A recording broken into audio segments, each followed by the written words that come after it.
సద్గురుం సాయినాథం నమామీశ్వరం సద్గురుం సాయినాథం నమామీశ్వరం సద్గురుం సాయినాథం.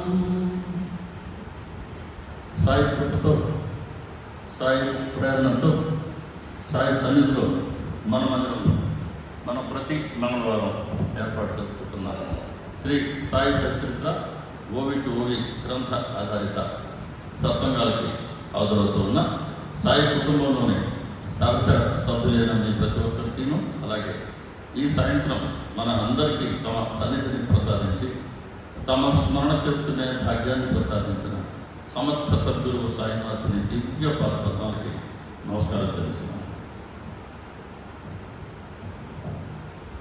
బాబాగారిని చాలా ప్రేమగా మనం సమర్థ సద్గురు సాయినాథ్ మహారాజ్కి జయం.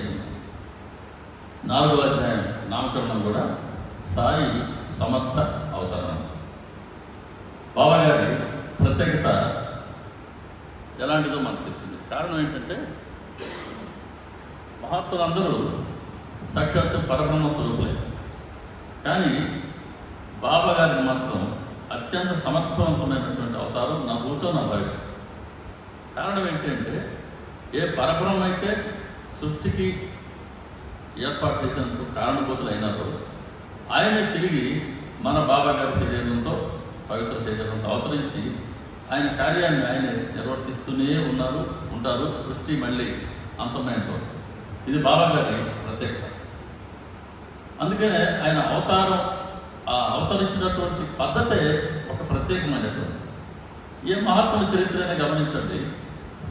మనం లాస్ట్ సత్సంగంలో చెప్పుకున్నట్టుగా వెంకటేశ్వర స్వామి గారు, మళ్ళీ మన రమణ మహర్షి గారు, రామకృష్ణ పరమహంస గారు, స్వామి వివేకానంద గారు, శారదమాత, తాజుద్దీన్ బాబా గారు, వీళ్ళందరి చరిత్రలు గమనిస్తే వాళ్ళు జన్మించడానికి తల్లి గర్భంలో జన్మించినటువంటి వాళ్ళు నెంబర్ 1. వాళ్ళు జన్మించడానికి ముందు ఆయా కుటుంబాలకు జరిగినటువంటి అనేక లీలలు రికార్డ్ అయినాయి. ఏ తల్లిదండ్రులకి, ఏ పవిత్ర తల్లిదండ్రులకి వారు జన్మించారో, ఏ వంశంలో జన్మించారో, ఏ ప్రాంతంలో జన్మించారో, ఏ దేశంలో జన్మించారో రికార్డ్ అయినాయి. మనకు గ్రంథపూర్వకంగా ఉన్నాయి. వారి వంశవృక్షం ఉంది. తాతలు, ముత్తాతలు, వారి సోదరులు, సోదరీమణులు ఇవన్నీ ఉన్నాయి. కానీ బాబాగారి ప్రత్యేకత ఏంటి అంటే ఆయన తల్లి గర్భంలో మనలాగా జన్మించిన వారు కాదు. 16 ఏళ్ల బాలుడిగా ప్రకటమయ్యారు షిరిడీలో. అంతే. అట్లా ప్రకటమైన ఆయనకి ఆయన హిందూ అంటారా, ఆయన మహమ్మదీయుడు అంటారా, అసలు ఆయన గురించి తెలియకుండానే మాట్లాడటం ఎంత అవివేకమో. ఆయన గురించి అనవసరంగా మాట్లాడే వాళ్ళందరూ ఆలోచించారు. అలా బాబాగారు ప్రకటమైన తీరే ఒక ప్రత్యేకత అయితే, ఆయన ప్రకటమైనప్పటి నుంచి కూడా సర్వశక్తివంతుడు. ఎక్కడ కూడా ఆయన చరిత్రలో దైన్యం కనపడదు. ఇది బాబాగా నేను చేయలేకపోతానేమో అన్న మాట ఆయన పెట్టుకుంటే రాలేదు. అందరికీ పూర్తి భరోసా ఇచ్చినటువంటి అవతారం, భరోసా ఇస్తున్నటువంటి అవతారం. ప్రతి ఒక్కరిని ఉద్ధరించేంత వరకు నేను నిద్రపోను అని చెప్పి అహర్నిశలు భక్తుల కోసమే తాపత్రయపడే భక్తులందరికీ తల్లి వంటి వారు బాబాగారు. ఎలాగైతే తల్లి అహర్నిశలు బిడ్డల గురించి ఆలోచించి వాళ్ళ బాగోగులే కోరుకుంటుందో, అట్లా బాబాగారు ఆయన ఆశ్రయించిన మన్నాడు వాళ్ళందరినీ మనలో లక్ష పొరపాటు ఉండొచ్చు కాక, ఆయన ఇష్టపడిన అవమానాలు మనలో ఉండొచ్చు కాక, ఆయన చెప్పినట్టు మనం ఆచరించలేకపోవచ్చు కాక, ఇన్ని తప్పటడుగులు వేస్తూ ఉన్నప్పటికీ ఒక్కరోజు ఎప్పుడు ఈ జన్మలోనా, ఇంకెన్ని జన్మల తర్వాత తెలియదు, ఆ ఒక్కరోజుకి నా దారిలో నడుస్తుంది నా బిడ్డ అని ఎంతో ఆశతో, ప్రేమతో ఆయన మనం విడిచిపెట్టడం లేదు, పట్టుకునే ఉంటున్నాం. అందుకనే బాబాగారి శరీరం విడిచిపెట్టి ఇప్పటికి 108 ఏళ్ళు పూర్తి కాలే. ఇంకా రేపు అక్టోబర్కి 108 ఏళ్ళు పూర్తవుతాయి. ఇంత తక్కువ సమయంలో చరిత్రలో ఇంతగా ప్రతి గ్రామానికి విశ్వవ్యాప్తంగా చొచ్చుకొని వచ్చిన అవతారం రెండోది లేదు, ఎక్కడ లేదు. కొన్ని ప్రాంతాలకే పరిమితమైన వారు ఉన్నారు, కొన్ని రాష్ట్రాలకే పరిమితమైన వారు ఉన్నారు. అంతేగాని బాబాగారు అట్ట కాదు. ఎక్కడ మహారాష్ట్ర, భారతదేశంలో ఉండే ప్రతి రాష్ట్రంలోని ప్రతి జిల్లాలోకి పల్లెల వరకు వచ్చేసారు. ఈరోజు బాబాగారు మందిరం లేని గ్రామం ఉందంటే తక్కువే, అతిశక్తి లేదు. ప్రతి మంచి గ్రామంలో, పెద్ద గ్రామంలో బాబాగారి మందిరం ఉంటుంది. చిన్నది కానీ పెద్దది కానీ ఎట్టని కానీ, లేదా పట్టం పెట్టుకొని ఆయన హారతి తీసుకునేవాళ్ళు, భజన చేసుకునేవాళ్ళు ప్రతి గ్రామంలో ఉన్నారు. ఇంతగా సామాజిక వరకు చూసుకొచ్చిన అవతారం అంతకుముందు లేదు. అది బాబాగారి ప్రత్యేకత. సరిగ్గా ఈ పాయింట్లోనే బాబాగారు అంటే కొంతమందికి కంటగింపు అవుతుంది. అంటే బాబాగారిని ఆశ్రయిస్తున్నారు, ఇంకా ఇతర దేవీ దేవతలను ఆశ్రయించలేమో, ఆ గుళ్ళకు రారేమో అనే ఒక రకమైనటువంటి భయం వాళ్ళలో నెలకొనింది. వాస్తవానికి బాబాగారి భక్తులు ఎవరు ఏ దేవి దేవతల్ని నిర్లక్ష్యం చేయరు. కారణం ఏంటి? ఆయన సకల దేవతా స్వరూపుడు అని మనందరం నమ్ముతున్నాం. తిరుమలలో ఉండేది ఆ రూపంలో ఆయన, శ్రీశైలంలో ఉన్నది ఆయనే, ఇంద్రకీలాద్రిలో ఉన్నది ఆయనే, మన రంగనాథ స్వామి గారు ఆయనే, ఇంకా నరసింహస్వామి గారు ఆయనే, మారుతి ఆయనే, గణపతి ఆయనే, సుబ్రహ్మణ్య స్వామి ఆయనే. ఇలా ఆయా దేవి దేవతల భక్తులకి అన్ని తామే ఉన్న పరబ్రహ్మే అన్ని రూపాల్లో ప్రకటమవుతూ ఉన్నట్టుగా ఆ పరబ్రహ్మే బాబా గారికి అవతరించినటువంటి ప్రత్యేకమైనటువంటి నేపథ్యంలో ఈ అధ్యాయానికి పేరు సాయి సమర్థ అవతరణం. ఇక బాబా గారికి అభిన్నమైనటువంటి సచరిత్ర, బాబాగారి మరో పేరు, బాబాగారి మరో రూపు, బాబాగారి ప్రాసాదిక గ్రంథం, బాబాగారి ప్రామాణిక గ్రంథం, బాబాగారు తమకి తామే అల్లుతున్నటువంటి వివిధ పరిమళాలను వెదజల్లే దివ్య లీలా కుసుమాల మాల సచ్చరిత్ర మణిగారి అమ్మగారి భాషలో. అటువంటి సచ్చరిత్రకి ఎటువంటి ప్రత్యేకత ఉందో చూడండి. నేను ముందే మనం చేశాను, ఏ మహాత్ముల గ్రంథమైనా మనం అధ్యయనం చేస్తే ముందు ఆయన ఎక్కడ జన్మించారు, వారి బాల్యం ఎలా సాగింది, విద్యాభ్యాసం ఎలా సాగింది, ఆయన యవన స్థితిలో ఉన్నప్పుడు ఎలాంటి పనులు చేశారు, అలా ఆయన ఆ జీవిత క్రమాన్ని మనకు తెలియజేస్తుంది ఏ గ్రంథమైనా సరే. కానీ సచరిత్ర చూడండి, మరి బాబాగారు ఎందుకు అవతరించారని మొట్టమొదటి అధ్యాయంలో రావాలి కదా, వచ్చిందా? రాలా. మంగళాచరణం అనే మొదటి అధ్యాయంలో ఏమొచ్చింది? ఆయన సకల దేవతలకి సమస్త జీవరాశికి ఆయన వందనం ఆచరించి హేమవతి గారు తొలిసారి బాబాగారు ఆయన పిండి విసురుతూ గోధుమలతో తిరగలతో పిండి విసురు లీలనే మనకు తెలియచేశారు.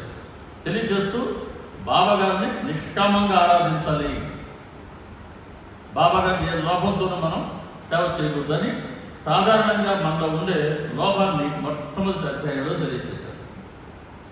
రెండో అధ్యాయం కథా ప్రయోజనం మరియు నామకరణం.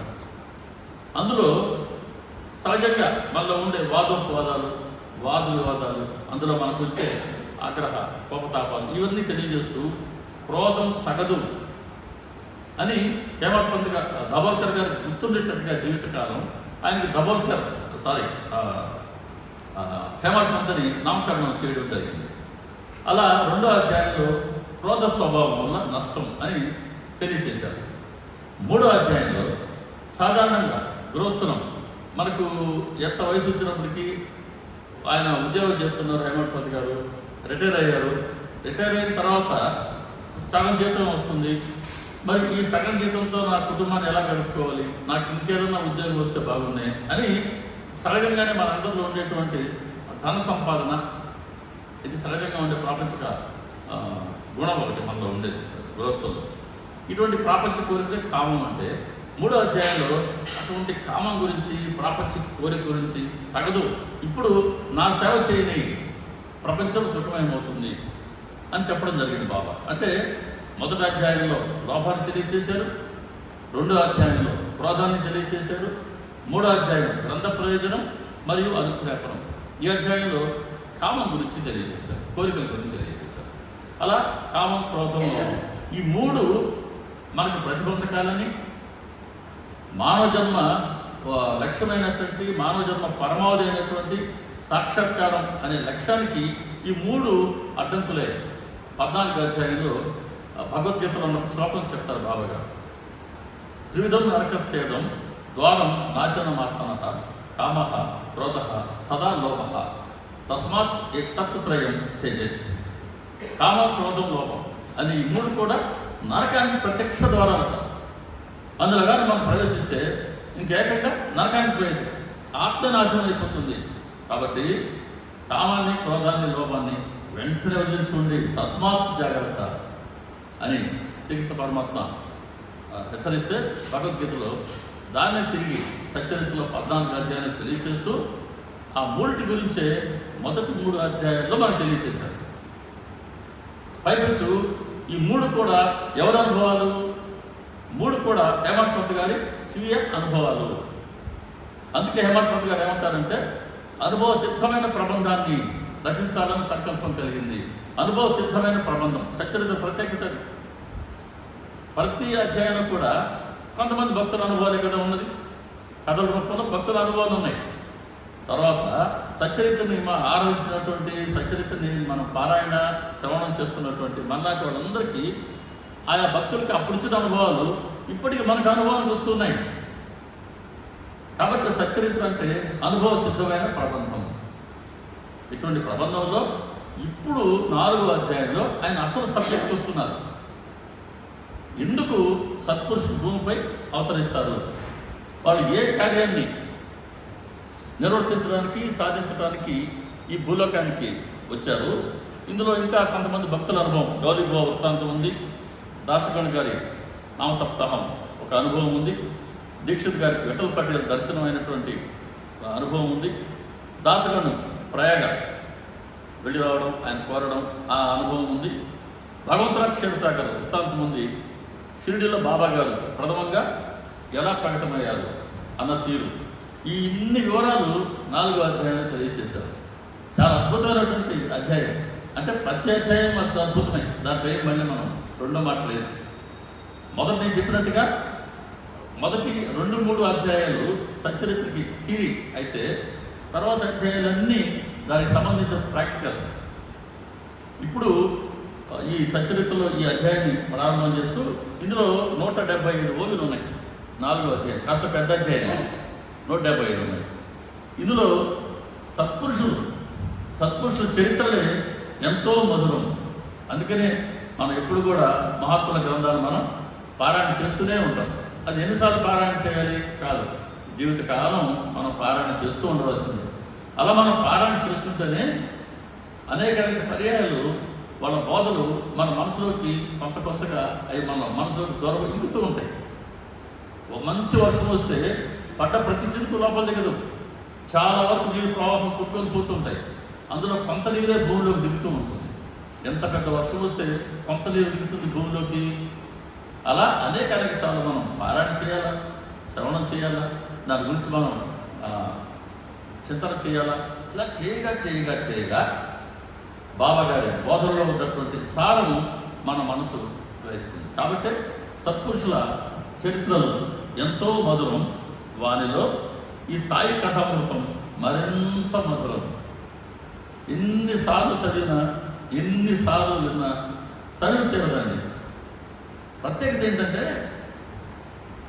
ఒకే అధ్యాయాన్ని అనేక సార్లు సత్సంగాలు చేసి ఉండొచ్చు కాక, ప్రతిసారి అదే అధ్యాయం మళ్ళీ తిరిగి మనం చెప్పుకుంటున్నప్పుడు ఖచ్చితంగా అంతకుముందు ఎప్పుడు రానటువంటి ఒక సరికొత్త విషయాన్ని బాబా గారు అందిస్తారు.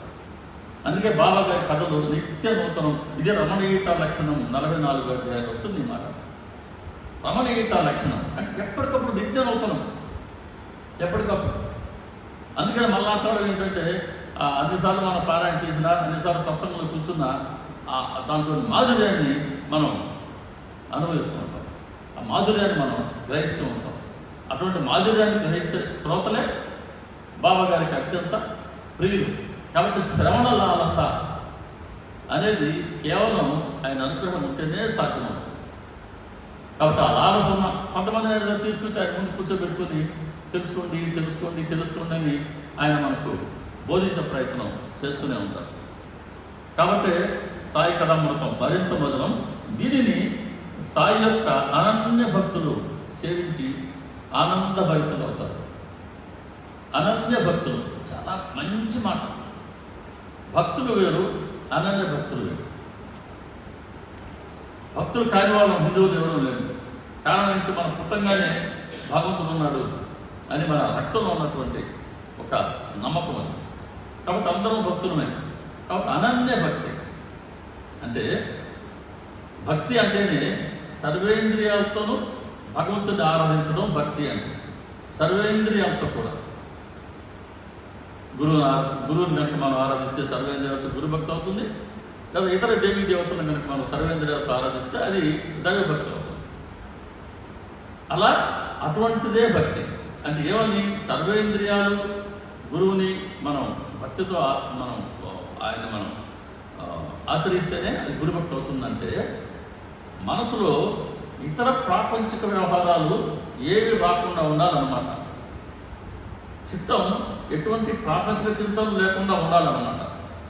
కాబట్టి ఎటువంటి ఇతరత్ర ప్రాపంచిక చింతలు కానీ ఇతర దృశ్య పదార్థాలపై మన దృష్టి కానీ పోనీయకుండా అన్ని ఇంద్రియాలకు ఉన్న కర్మలన్నిటినీ కేవలం గురువు కొరకు మాత్రమే కనుక మనం వినియోగించగలిగితే అది అనన్య భక్తి. అటు కాకుండా కాసేపు మనం బాబా గారిని ఆరాధించి లేదా ఇతర దేవీ దేవతలను ఆరాధించి తర్వాత మళ్ళీ ప్రాపంచిక విషయాల వైపు మన మనసు పోయింది అనుకుందాం. సాధారణ జరుగుతుండేది అదే. అప్పుడు భక్తులు అవుతాం. సరే, అటువంటి భక్తి ప్రార్థించడం కూడా తిరిగి గురువు అనుగ్రహమే, దాంట్లో మరి ఉండదు లేదు. కానీ బాబా గారు కోరుకుంటున్నది అటువంటి సాధారణ భక్తుల నుంచి, ఆ స్థాయి నుంచి క్రమంగా మనం ఆయనకి అనన్య భక్తులం కావాలి అని. ఇందులో 5వ ఓవి నుంచి 17వ ఓవి వరకు సత్పురుషులు అసలు ఎందుకు అవతరిస్తారు? సత్పురుషులు సాక్షాత్తు పరబ్రహ్మ స్వరూపుడు. వాడు ఎందుకోసం అవతరిస్తారు? అందులో వాళ్ళ స్వార్థం ఏదన్నా ఉంటుందా? వాళ్ళు గొప్పకేమన్నా అవతరిస్తారా అంటే దానికి అన్ని వివరాలు ఇచ్చారు 5వ ఓవి నుంచి 13వ ఓవి వరకు మన 4వ అధ్యాయంలో. ఏం చెప్పారు? 5వ ఓవి,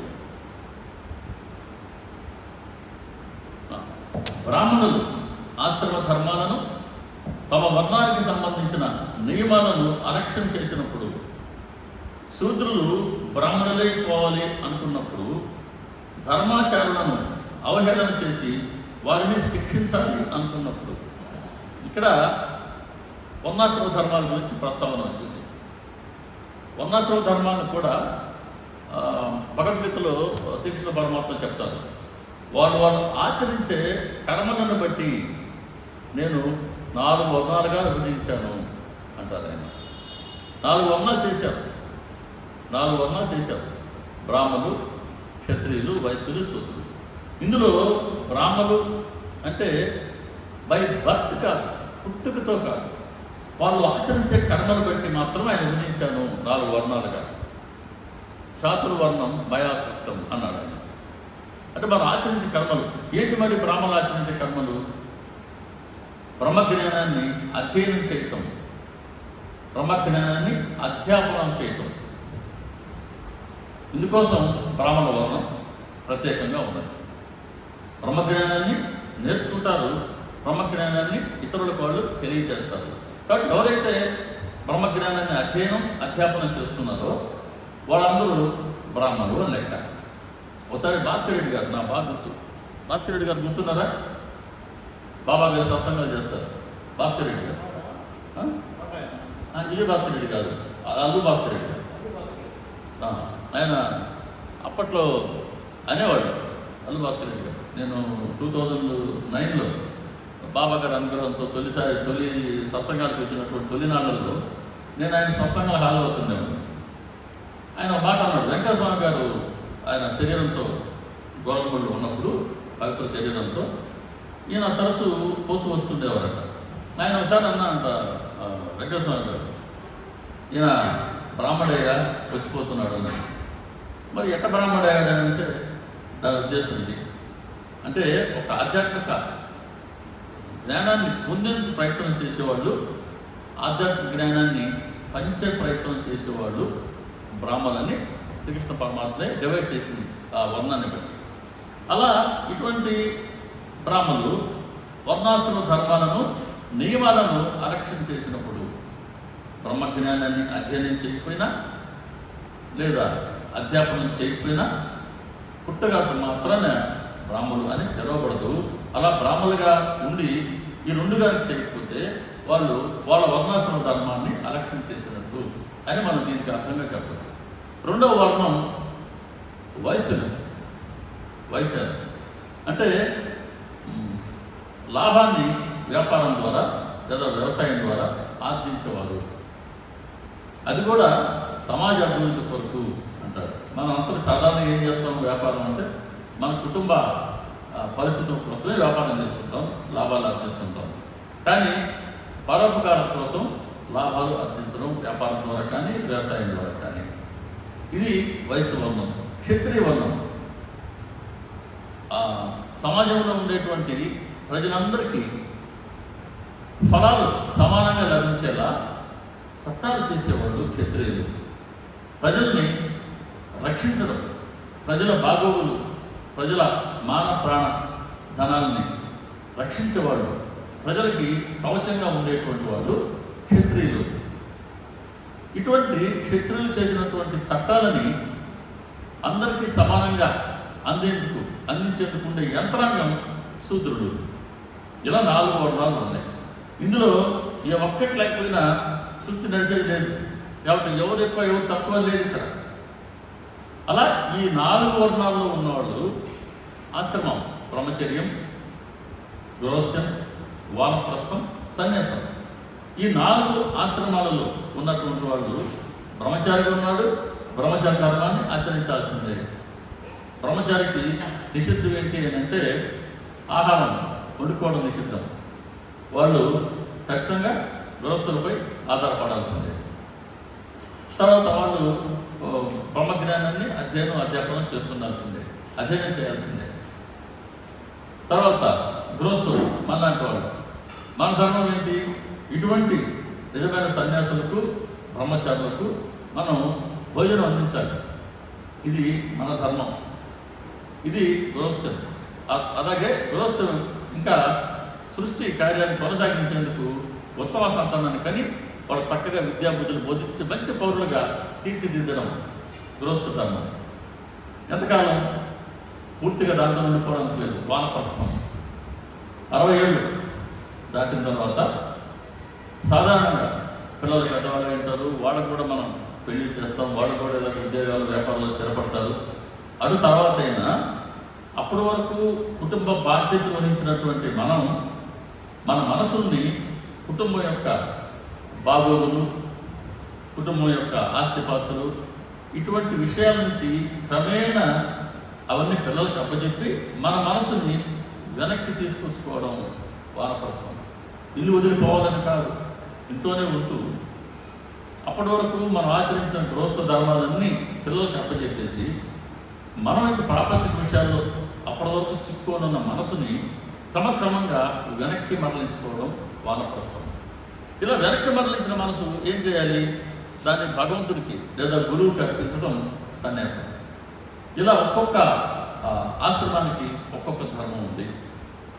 ఇటువంటి వర్ణాశ్రమ ధర్మాలని అలక్ష్యం చేసినప్పుడు, ధర్మాచారులను అవహేళన చేసి శిక్షించాలి అనుకున్నప్పుడు ధర్మాన్ని ఆచరించే వాళ్ళని, భక్తుల్ని, రామకృష్ణ పరమహంస గారిని పిచ్చి పూజారి అన్నారు. నవ్వారు. ఆయన కొట్టారు కూడా, సాటి పూజారి. మరి రమణ మహర్షి గారిని ఆయన ఏమన్నారు? పిచ్చి బ్రాహ్మడు అన్నారు. బాబా గారిని ఏమన్నారు? పిచ్చి ఫకీర్ అని అన్నారు. వెంకటేశ్వర గారిని పిచ్చి అంకాయ అని అన్నారు. వాళ్ళందరూ పిచ్చోళ్ళు, మనం మాత్రమే తెలివైన వాళ్ళు. ఇట్లా ఉంటుంది ప్రాపంచిక దృష్టి.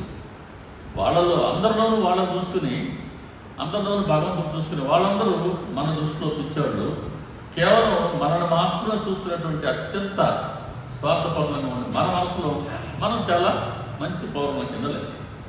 అలా ధర్మాచారాన్ని అవహేళన చేసి వాళ్ళని శిక్షించాలి అనుకున్నప్పుడు, ధర్మ వచనాలను ఎవ్వరూ పాటించినప్పుడు, లేదు చెప్తుంటారులే, మాటలు చెప్తుంటారులే అని ఆ ధర్మవచనాన్ని సరిగ్గా ఆదరించినప్పుడు, ఇంటింట అందరూ పండితులు అని అనుకుంటున్నప్పుడు, ఒకరిపై ఒకరు పెద్దరికాన్ని చెలాయిస్తూ ఉన్నప్పుడు, ఒకరి మాట ఒకరు లక్ష్య పెట్టినప్పుడు, చిన్నైనా పెద్దయినా అండి మనకు ఒక పని చేయమని చెప్పేందుకు ఒక మనిషిని మనం నమ్ముకొని ఉండాల్సిందే. అది కాకుంటే ఆ నమ్ముకునేటప్పుడు ఎటువంటి వ్యక్తిని మనం నమ్ముకుంటున్నాం అనేది కొద్దిగా మనం ఆలోచించుకొని వాళ్ళపైన మనం ప్రారంభించాలి. ప్రతి ఒక్కరూ సరిగ్గా ఆలోచించలేము. కాబట్టి ఎవరో ఒకరు పెద్ద మాట వినడం అనేది ఎప్పుడు కూడా మంచిదే. తగని వాణను తింటూ తగని వాణిని సేవిస్తూ ఆచార విచారాలను పూర్తిగా నిర్లక్ష్యం చేస్తున్నప్పుడు, బ్రాహ్మణులు బహిరంగంగా మద్య మాంసాదులను ప్రత్యక్షంగా సేవిస్తున్నప్పుడు, ఇంటింటికి బెల్ట్ షాపులు వచ్చినటువంటి రోజులు, ఎక్కడ చూసిన మద్యం అనేది ఆ వాసన లేని ఇదే కనబడినటువంటి రోజుల్లో ఉన్నాం అనుకున్నాం. దాని గురించి అప్పుడే ప్రస్తావన వచ్చింది. మద్య మాంసాలు తగని వాడిని తింటూ తగని వాడిని సేవిస్తూ గంజాయిలు ఇట్లాంటివన్నీ ఇలా ధర్మాన్ని తక్కినప్పుడు, ధర్మం ముసుగులో లోపల అత్యాచారాలను చేస్తున్నప్పుడు, ధర్మం పేరు చెప్పి బాబాగారి పేరు చెప్పు, లేదా దేవీ దేవతల పేరు చెప్పు, రకరకాల అవగుణాలతో కూడినటువంటి పనులు చేస్తున్నప్పుడు, వీటి కారణంగా ధార్మిక సంప్రదాయాలలో ద్వేషం పెరిగిపోయి ప్రజలు కష్టాలతో బాధపడుతున్నప్పుడు, బ్రాహ్మణులతో స్నాన సంజర్యందు శ్రద్ధ లేనప్పుడు, కర్మనిష్ఠులు అనుష్ఠానాలను విసుక్కుంటున్నప్పుడు, యోగులకు జప తప ధ్యానాదులపై అయిష్టత కలిగినప్పుడు సత్పురుషులు అవతరిస్తారు. కాబట్టి వర్ణాశ్రమ ధర్మాలను ఆచరించే ఎవరైనా సరే అలక్ష్యం చేసినప్పుడు, పూర్తిగా ధర్మం మార్గం తప్పి అధర్మం వైపుకి, పూర్తి నిర్లక్ష్యం వైపుకి మనుషులు వెళ్ళినప్పుడు అప్పుడు సత్పురుషులు అవతరిస్తారు. జనులు ఐశ్వర్యం అంటే డబ్బు, సంపదలు, పదవులు, గౌరవం, భార్య, పుత్రులు, వీటినే సకల సుఖాలకు సాధనాలు అని తలచి పరమార్థ చింతనకు విముఖులైనప్పుడు సత్పురుషులు అవతరిస్తారు. కాబట్టి ఎందుకు అవతరిస్తారు? ఏ నేపథ్యంలో అవతరిస్తారంటే, జనం అంతా కూడా ధన సంపాదన, గౌరవం, భార్య, పుత్రులు, వీరినే సకల సుఖాలకు సాధనాలు అని తలచి పరమార్థ చింతనకు దూరమైనప్పుడు అవతరిస్తారు. 11వ ధర్మానికి గ్లాని వాటిల్లి, హాని వాటిల్లి, ప్రజలు శాశ్వతమైన శరీర ప్రాప్తిని పోగొట్టుకున్నప్పుడు ధర్మాన్ని జాగ్రత్తం చేయడానికి సత్పురుషులు సాకారులై వస్తారు. ఇదే మాట భగవద్గీతలో జ్ఞానయోగం అనే 4వ అధ్యాయంలో 7, 8 శ్లోకాల్లో చెప్పడం జరిగింది శ్రీకృష్ణ పరమాత్మ. శ్లోకం 7, శ్లోకం 8. 7వ శ్లోకం ఏంటంటే, యదా యదా హి ధర్మస్య గ్లాని భవతి భారత అభ్యుత్థానం అధర్మస్య తదాత్మానం సృజామ్యహం అని 7వ శ్లోకం. అంటే ధర్మానికి గ్లాని వాటిల్లినప్పుడు, ధర్మానికి హాని జరిగినప్పుడు, అభ్యుత్థానం అధర్మస్య, అధర్మాన్ని అణచివేయటానికి నన్ను నేను సృజించుకుంటాను, తదాత్మానం సృజామ్యహం అంటే నేను మళ్ళీ సాకార రూపంతో అవతరిస్తాను. అవతరించి ఏం చేస్తారు? దానికి 8వ శ్లోకం, పరిత్రాణాయ సాధూనాం వినాశాయ చ దుష్కృతం ధర్మ సంస్థాపనార్థాయ సంభవామి యుగే యుగే. కానీ ప్రతి యుగంలో నేను అవతరిస్తూనే ఉంటాను. ఎందుకు? పరిత్రాణాయ సాధూనాం, సాధువుల్ని, శిష్టులను సంరక్షించుకోవడానికి, వినాశాయ చ దుష్కృతం, దుష్టులను సంహరించడానికి, ధర్మ సంస్థాపనార్థాయ, ధర్మాన్ని సుస్థాపితం చేయడానికి నేను అవతరిస్తూనే ఉంటాను అని భగవద్గీతలో శ్రీకృష్ణ పరమాత్మ చెప్పిందే. ధర్మానికి ఎలా హాని కలుగుతుంది అని చెప్పేందుకు మనకి ఇప్పటిదాకా మనం చెప్పుకున్న ఓవిలన్నీ దానికి ప్రాక్టికల్స్ అన్నమాట. అది కాక ప్రజలు ఆరోగ్య ఐశ్వర్యాలను పోగొట్టుకొని శిశురోదర పారాయణులై నీతి భ్రష్టులై తమ ఉద్ధరణను లక్ష్య పెట్టనప్పుడు సత్పురుషులు అవతరిస్తారు. సచ్చరితలో ఉన్న ప్రతి మాట అక్షరాక్షర సత్యం అండి. కొన్ని 100 సంవత్సరాల క్రితమే బాబాగారు ఎంత జాగ్రత్తగా రాయించారో సచ్చరితని. ప్రజలు ఆరోగ్య ఐశ్వర్యాలను పోగొట్టుకొని, అంటే ఆయుష్ ఉంది, ఆయుష్ మనం పోగొట్టుకోవడం ఏంటి? ఆయుష్ని ఎందుకు భగవంతుడు ఇచ్చాడో దానికి సరిగ్గా ఉపయోగించుకోలేకపోతే, అంటే భగవంతుడి వైపుకి అడుగులు వేయకుండా కేవలం ప్రాపంచిక దాంట్లో కొట్టుకొని పోతే అది మనకిచ్చిన ఆయుష్ను మనం దుర్వినియోగం చేసుకున్నాం. ఆరోగ్య ఐశ్వర్యాలను పోగొట్టుకుని, ఐశ్వర్యం అంటే కేవలం ప్రాపంచిక సంపద కాదు, సద్గుణ సంపద. అది ప్రముఖమైనటువంటి ఆ సద్గుణ సంపదని పెంపొందించుకోకుండా ఆరోగ్యం, మనసులో ఇతరత్ర మాలిన్యాన్ని చేస్తే అది శరీరం ఆరోగ్యంగా ఉన్నా మనసు ఆరోగ్యంగా లేను. అటువంటి ఆరోగ్యం గురించి చెప్తున్నాను. పోగొట్టుకొని శిశురోదర పారాయణలు అంటే కేవలం కాముకతతో కూడిన జీవితాన్ని గడుపుతూ, కేవలం పొట్ట నింపుకుంటూ, రకరకాల రుచులకు పోతూ, తిండి మీద యావతో ఉండి నీతి భ్రష్టులై నీతిని పూర్తిగా వదిలివేసి తమ ఉద్ధరణను లక్ష్య పెట్టినప్పుడు సత్పురుషులు అవతరిస్తారు. ఉద్ధరణ అంటే అత్యంత అరుదుగా లభించినటువంటి మానవ శరీరం. ఇటువంటి మానవ శరీరాన్ని అత్యంత అరుదుగా భగవంతుడిస్తే దాన్ని చక్కగా వినియోగించుకొని మళ్ళీ జన్మంటూ లేకుండా చేసుకోవాలి. ఆ జన్మంటూ లేకుండా చేసుకోవడమే ఉద్ధరణ. అదే మోక్షం, అదే ముక్తి, అదే జన్మరాహిత్యం, అదే సాక్షాత్కారం, అదే భగవద్ దర్శనం. అటువంటి ఉత్తమ ప్రయోజనాన్ని కలిగే అవకాశం ఉన్నటువంటి మానవ శరీరాన్ని సరిగ్గా ఉపయోగించుకోకుండా లక్ష్య పెట్టినప్పుడు సత్పురుషులు అవతరిస్తారు. అవతరించి ఏం చేస్తారు? వర్ణాశ్రమ ధర్మాలను రక్షించడానికి, అధర్మాన్ని నశింపచేయటానికి, దీనులను, దుర్బలులను, పేదలను సంరక్షించడానికి సత్పురుషులు అవనిపై అవతరిస్తారు అని ఎంత సుదీర్ఘమైన వివరణ ఇచ్చారో 5వ ఓవి నుంచి 13వ ఓవి వరకు. ఇక్కడ దీనులను, దుర్బలులను, పేదలను అన్నారు. దీనులంటే ఎవరు? ఏమాత్రము భగవంతుడి పట్ల, గురువు పట్ల భక్తి విశ్వాసాలు ఏమాత్రం లేని వారు దీనులు. సాధారణంగా దీనులు అంటే ప్రాపంచిక దృష్టిలో అన్నవాడు లేకుండా ఉండేవాళ్ళు. కానీ ఆధ్యాత్మిక దృష్టిలో భక్తి విశ్వాసాలు పూర్తిగా లేనటువంటి వారు, అవి పొందాలని కూడా తెలియనటువంటి వాళ్ళు దీనులు. రెండో వాళ్ళు దుర్బలులు. ఒకవేళ ఆధ్యాత్మిక పొందాలా, భగవంతుడిని, గురువును ఆశ్రయించాలా, లేకపోతే ఈ నరజన్మ వృధా అవుతుంది అని తెలిసినప్పటికీ, గురువును ఆశ్రయించినప్పటికీ, గురువు బోధనను తెలుసుకుంటూ ఉన్నప్పటికీ ఆ గురువు బోధనను ఆచరించడానికి సరిపడా మనోబలం లేనటువంటి వాళ్ళు దుర్బలులు. పేదలంటే ఏముందంట? పేదలని ఎవరిని పేదలు అంటాం?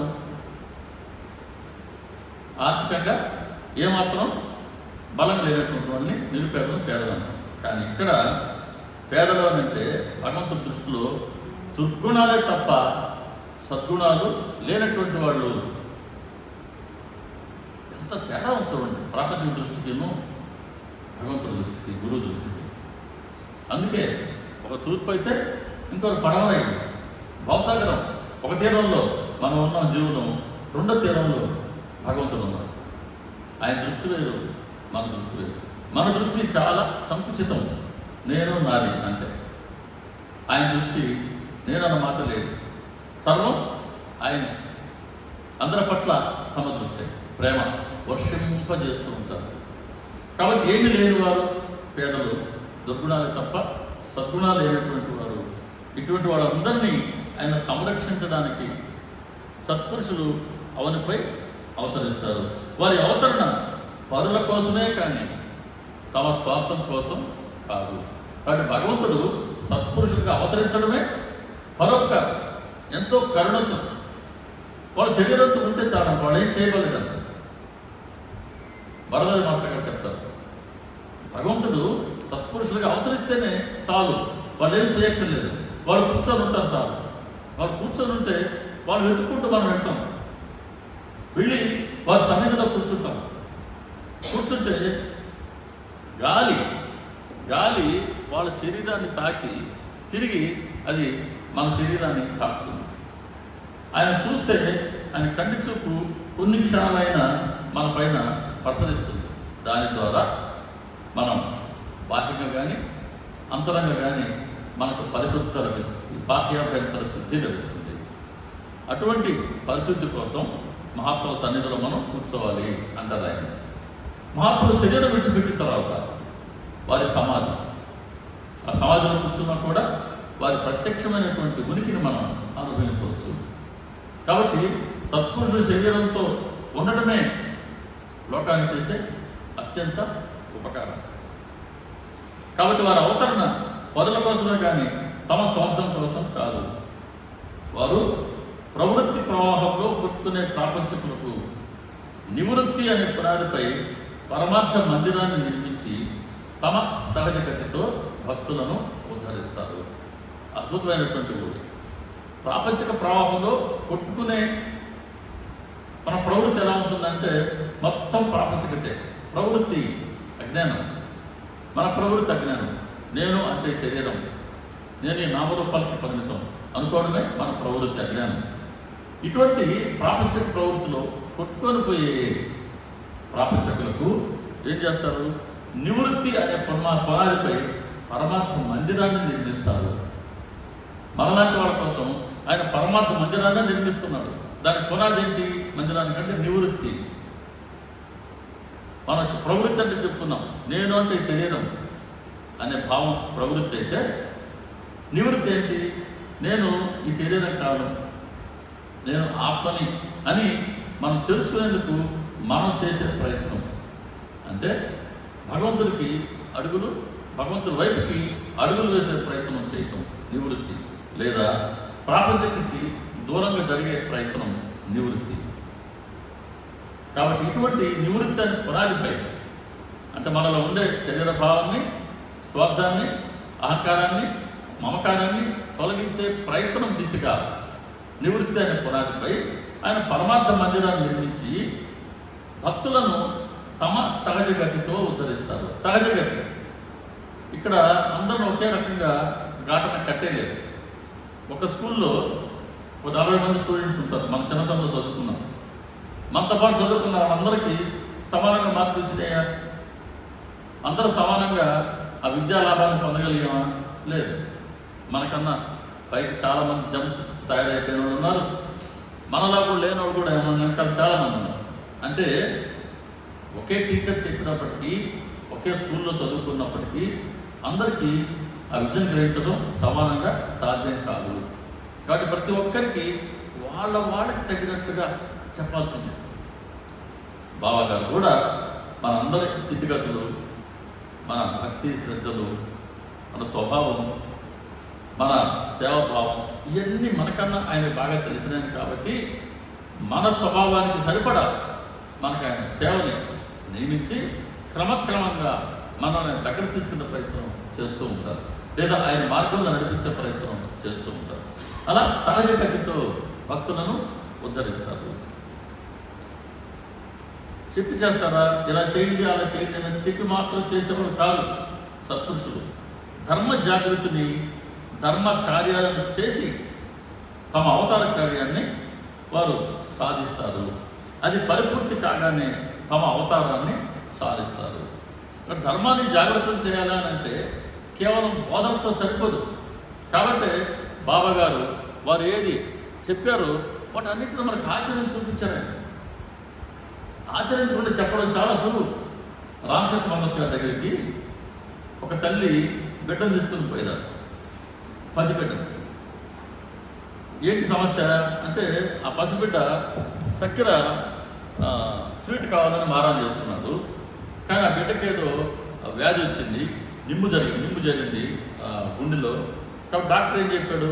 అమ్మ స్వీటు పెట్టద్దు అని చెప్పాడు. అది చేస్తే ఇంకా నిమ్ము ఎక్కువ అవుతుందని చెప్పాడు. మరి తల్లి కదా, బిడ్డకి స్వీట్ పెట్టకుండా నియంత్రిస్తుంది. కానీ అప్పటి వరకు స్వీట్ బాగా తిన్న బిడ్డకి తన అనారోగ్యం గురించి తెలియదు.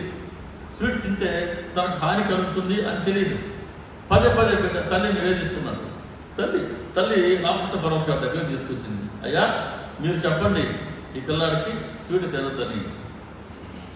సరే, ఒకరోజు వచ్చారు, చెప్పలేదు. ఆ రోజు ఆయన రెండో రోజు వచ్చారు, చెప్పలేదు. 10 రోజుల తర్వాత వచ్చినప్పుడు, అబ్బాయి నువ్వు స్వీట్ తినద్దు, తింటే నీకు మంచిది కాదు అన్నారు. మరి 10 రోజుల తర్వాత ఎందుకు చెప్పారు ఆ మాట అంటే ఆయన స్వీట్ అంటే ఇష్టం. పక్కన ఎప్పుడు జిలేబీలు ఉంటాయంట, బెల్లం మొక్కలు ఉంటాయంట.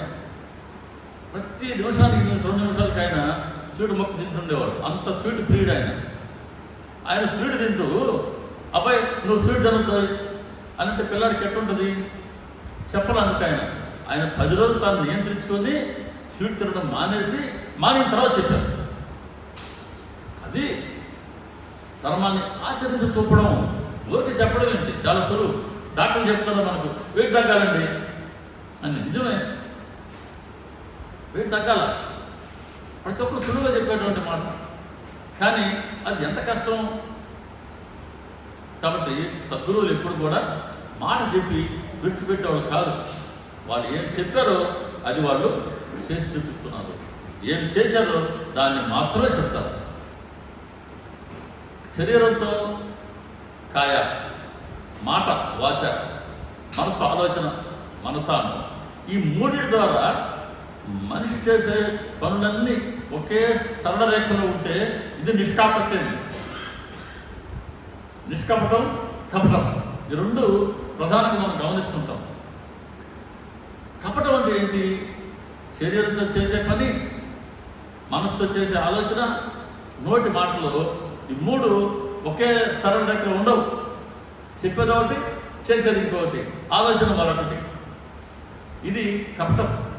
కాబట్టి ఈ మూడు ఒకే రేఖలో లేకపోతే కపటం, ఒకే రేఖలో ఉంటే నిష్కపటం. కాబట్టి మహాత్ముల వద్ద మనం కూర్చుంటే ప్రశాంతంగా ఉంటుంది, ఆనందంగా ఉంటుంది. వాళ్ళ గురించి విన్నా, చదివినా, ఆలోచించినా, మనం పరస్పరం చెప్పుకున్నా ఎందుకు వస్తుంది ఆనందం అంటే వాళ్ళు నిష్కపటులు. ఆకాశాలు మేఘాలు లేకుండా ఎలా స్వచ్ఛంగా తెల్లగా ఉంటుందో అటువంటి తెల్లటి మనసు ఉన్నటువంటి వాళ్ళు, స్వచ్ఛమైన మనసు ఉన్నటువంటి వాళ్ళు, పసిపిల్లలు లాంటి వాళ్ళు, ఇంకా మన భాషలో చెప్పుకోవాలంటే సత్పురుషులు. కాబట్టి వాళ్ళు దేన్నైతే చెప్పాలనుకుంటున్నారో దాన్ని ఆచరించి మాత్రమే వాళ్ళు చెప్పడం జరుగుతుంది. అలాగే బాబా గారు కూడా ధర్మాన్ని జాగ్రత్తం చేయాలి అని అంటే ధర్మ కార్యాలను చేసి చూపించారు. అలా తమ అవతార కార్యాన్ని వారు సాధిస్తారు. అవతార కార్యం పూర్తి కాగానే తమ అవతారాన్ని సాధిస్తారు. ఇందులో ఉన్న వరం ఏంటి? సచ్చరితాన్ని మనం చెప్పుకుంటాం, బాబా గారు వరాలు చదువు అని. ఈ వాక్యంలో ఉన్న వరం ఏంటి? పరిపూర్తి కాగానే తమ అవతారాన్ని సాధిస్తారు అనే మాటలో వరం ఏంటి?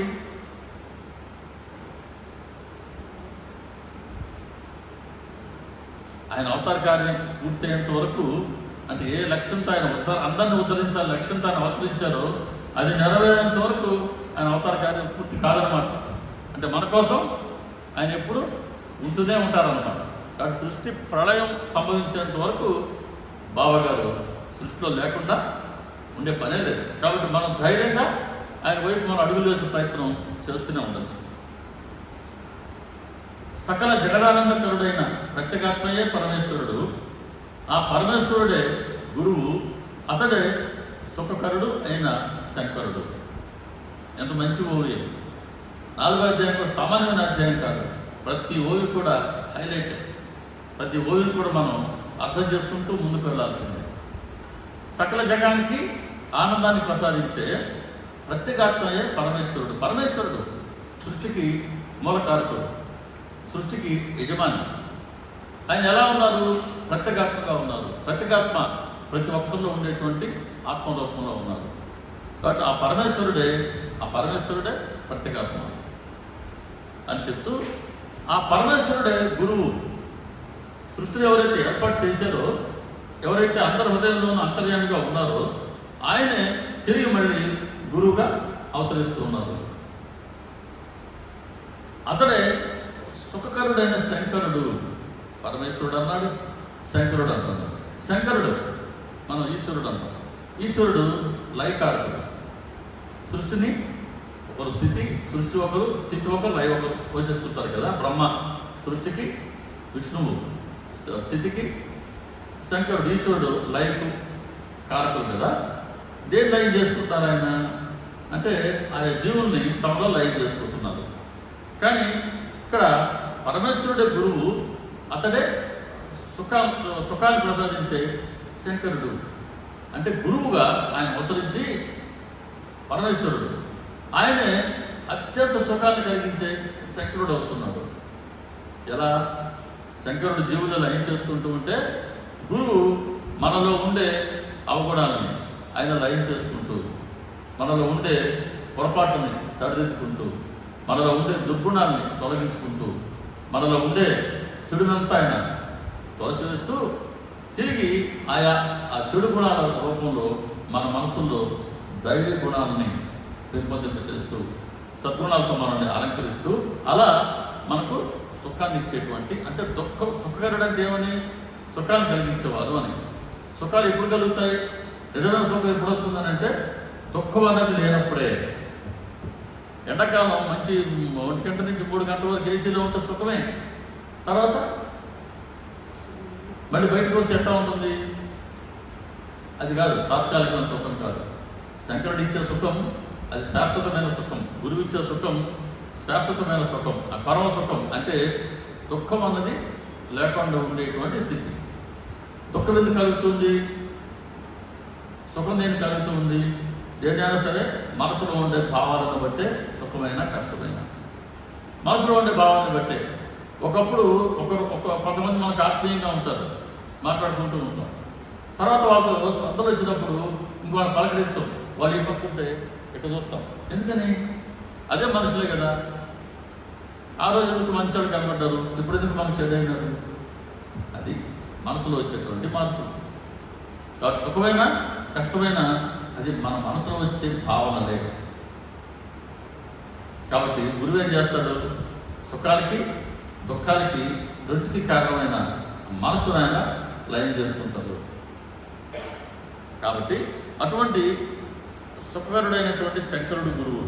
అతడే నిరతిశయ ప్రేమాస్పదుడు, నిరంతరం అభేద స్వరూపుడు, దేశకాల వస్తు భేదాలను ఎరుగనివాడు, పరిచ్ఛేదాతీతుడు. మన నుంచి విభజించడానికి ఇంకెటువంటి వీలు లేనటువంటి వాడు. పరిచ్ఛేదాతీతుడు. మనం అనుకోండి, మనం విచారించుకోవాలా అనుకుంటే ఎలా విచారించుకోవాలి? శ్రవణం మననం అంటాం కదా. మన గురించి మనం విచారించుకోవాలా అని అంటే దానికి రమణ మహర్షి గారు చెప్తారు, నేను ఎవరిని అని ఆలోచించుకో అని అంటారు. నేను ఎవరిని అని ఆలోచించుకోండి అంటారు. నేను ఎవరినో వాళ్ళు మనం అంటే మన కంటికి కనబడదా శరీరం. ఈ శరీరంలో ఒక్క ఇంద్రియం ఉంది, మనకు కనబడినటువంటి ప్రాణవాయువు ఉంది, ఇవన్నీ ఉన్నాయి కదా. నేను ఎవరిని అనుకొని ఆలోచిస్తే గురువు చెప్తారంట, నువ్వు బ్రహ్మవై ఉన్నావు అని. నువ్వు దేవుడు అని చెప్తాను గురువు. నువ్వు దేవుడు అని అంటే తత్వమసి, నువ్వు దేవుడు అయినవరా అంటాడంటే గురువు.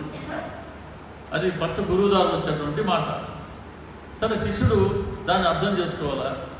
నేను బ్రహ్మనైనాను అని గురువు చెప్తున్నాడు. గురువా అబద్ధం చెప్పడు. మరి నేను ఏ విధంగా బ్రహ్మనైనాను అంటే, నేను ఈ శరీరమా అనుకుంటే శరీరం శాస్త్రంగా ఉంటుందా? మన కళ్ళ ముందు ఎంతమంది వెళ్ళిపోతున్నారు. మనకు రోజు ఉంది వెళ్ళిపోయే రోజు. ఇది సృష్టి ధర్మం. కాబట్టి నేను అనుకుంటే, శరీరం అనుకుంటే ఇది వెళ్ళిపోతూ ఉంది. కానీ భగవంతుడి శాస్త్రం కదా. సో భగవంతుడి శాస్త్రం, నువ్వు భగవంతుడు గురువు చెప్తున్నాడు, గురువు మాట అబద్ధం కాదు. కాబట్టి నేను శరీరాన్ని కానన్నమాట. శరీరం కాకపోతే నేను ఇంకెవరిని? బుద్ధినే. బుద్ధి ఏం చేస్తుంది? శరీరంతో ఏ పని చేయాలో దాన్ని నిర్ణయిస్తుంది బుద్ధి. పోనీ ఆ బుద్ధి నేను అని అనుకుంటే ఒక్కొక్కప్పుడు మంచి నిర్ణయం తీసుకుంటుంది, ఇంకొకప్పుడు చెడు నిర్ణయం తీసుకుంటుంది. ఒక్కొక్కసారి ప్రేమగా ఉందామంటుంది, మరొకసారి కఠినంగా ఉందామంటుంది.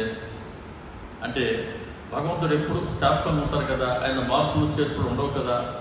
అవ్యయుడు, నిర్వికారుడు, ఎటువంటి వికారాలు లేనటువంటి వారు కదా. కానీ బుద్ధిలో మార్పు ఉంది. ఇదే బుద్ధి అంటాం. కాబట్టి బుద్ధి కూడా మారుతూ ఉంది. కాబట్టి నేను బుద్ధిని కాను.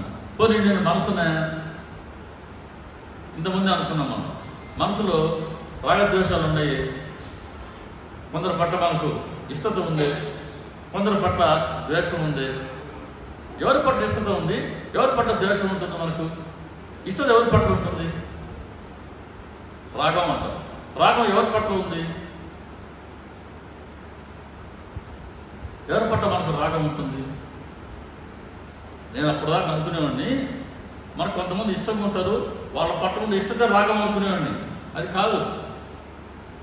మన శరీరం పట్ల మనకు అభిమానం ఉంది, నేను అనుకుంటానే ఇది రాగం. ఇదే రాగం, రోగం కాదు, రాగం. అంటే మన శరీరాన్ని మనం అభిమానించుకుంటున్నాం, మనల్ని మనం ప్రేమించుకుంటున్నాం, మనల్ని మనం. ఇది రాగం. ఇంకా దీనికి ఎవరి వల్ల అయితే దీనికి ఈ విలువ తగ్గుతుందో, లేకపోతే ఎవరైతే మనం వ్యతిరేకిస్తున్నారో, మనల్ని క్రిటిసైజ్ చేస్తున్నారో వాళ్ళ పట్ల మనకు ఏర్పడేది ద్వేషం. అంటే మనసులో రాగద్వేషాలు ఉన్నాయి. మనసు ఇప్పుడు ఒకే రకంగా ఉండడం లేదు, నిశ్చలంగా ఉండడం లేదు. మరి భగవంతుడు నిశ్చలంగా ఉన్నాయని కదా. కాబట్టి నేను మనసును కూడా కారణం. రైట్. ఇక నేనేమన్నా ప్రాణవాయువునే అనుకుంటే మనం తీసుకునేటప్పుడు దాన్ని ఆక్సిజన్ అంటున్నాం, వదిలిపెట్టేటప్పుడు అది కార్బన్ డైఆక్సైడ్ అంటున్నాం. సో శరీరంలోకి ప్రవేశించినప్పుడు ఆక్సిజన్ అయింది, బయటకు వచ్చినప్పుడు అదే గాలి కార్బన్ డైఆక్సైడ్ అయిపోయింది, లక్షణమే మారిపోయింది. కాబట్టి ఒక క్షణంలో ఒక నిమిషంలో ఇంత మార్పు వచ్చింది. కాబట్టి నేను ఆ వాయువుని కూడా కాను. ఇక నేను ఎవరిని ఇలా ఆలోచించుకుంటూ పోయి నేను శరీరాన్ని కాను, నేను బుద్ధిని కాను, నేను మనసును కాను, నేను ప్రాణాన్ని కాను. కానీ వీటన్నిటిని నడిపించే ఆత్మ ఒకటి ఉంది. ఈ ఆత్మ జనం లేనిది, మరణం లేనిది. కాబట్టి నేను ఈ ఆత్మనని చివరి దశలో కనుక్కుంటాడంట భక్తుడు, గురువు యొక్క శిష్యుడు. అది కూడా గురువు అనుకున్నాను. అప్పుడు అంటాడంట, అహం బ్రహ్మస్మి, నేనే బ్రహ్మనయ్యున్నాను అని. కాబట్టి నేను ఆత్మని అన్నదాన్ని ఇంకా దాని నుంచి మనం వేరు చేయలేము. అది పరిచ్ఛేదానికి, విభజించడానికి వీలు లేదు. అటువంటిది అపరిచ్ఛేదుడు అని. కాబట్టి గురువు అటువంటి అపరిచ్ఛేదుడు, పరిచ్ఛేదాతీతుడు అని చెప్తూ గురువుని, భగవంతుడిని వర్ణించాలనంటే పర, పశ్యంతి, మధ్యమ, వైఖరి 4 రకాల వాణి అతడిని అంటే పరమేశ్వరుణ్ణి, భగవంతుడిని వర్ణించలేక అలసిపోయింది. వేదాల చాతుర్యం ఇక్కడ పనికిరాదు, నేతి అంటూ అవి ఓడిపోయాయి. కాబట్టి వేదాలు ఇవి కూడా భగవంతుడి తత్వాన్ని చెప్తాయి, భగవంతుడి ఉనికిని తెలియజేస్తాయి. వేదం భగవంతుడిని దర్శింపచేయలేదు, గురువు మాత్రమే భగవంతుని దర్శింపచేస్తారు. అటువంటి సత్పురుషుణ్ణి వర్ణించడానికి 4 రకాల వాణి ఉంది. పర, పశ్యంతి, మధ్యమ, వైఖరి. పర, పశ్యంతి, మధ్యమ, వైఖరి.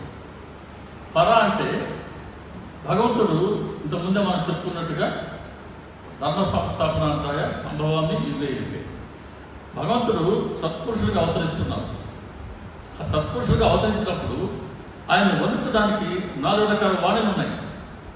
ఒకటి పర, రెండోది పశ్యంతి, మూడోది మధ్యమ, చివరిది వైఖరి. పర అంటే సత్పురుషుడు భూమిపై అవతరించినప్పుడు ఆయనలో ప్రకటమయ్యే దైవ లక్షణాలు, దైవీ శక్తులు, వీటిని వర్ణించే వాక్కు పరవాక్కు. 2 పశ్యంతి, సత్పురుషుడిగా భగవంతుడు అవతరించినప్పుడు వారిలో ప్రకటమయ్యే దివ్యత్వం. పర అనుకున్నాం, దైవత్వం అన్నాం. దైవత్వం అంటే సర్వవ్యాపకత్వం, సర్వగ్రత్వం, సర్వాంతర్యానిత్వం. ఇవన్నీ భగవంతుడి లక్షణాలు, అవి దైవ లక్షణాలు, దైవ శక్తులు అవన్నీ. అది పరవాక్. అయితే పశ్యంతి వచ్చి ఆ సత్పురుషుల్లో అభివ్యక్తమైనటువంటి దివ్య శక్తులు. అంటే ఆయన సమర్థ శక్తులు, ఆయన సామర్థ్యం. అంటే పంచభూతాన్ని నియంత్రించగలిగే ఆయన సామర్థ్యం, అడిగిన ప్రతి కోరికను తీర్చగలిగేటువంటి శక్తి.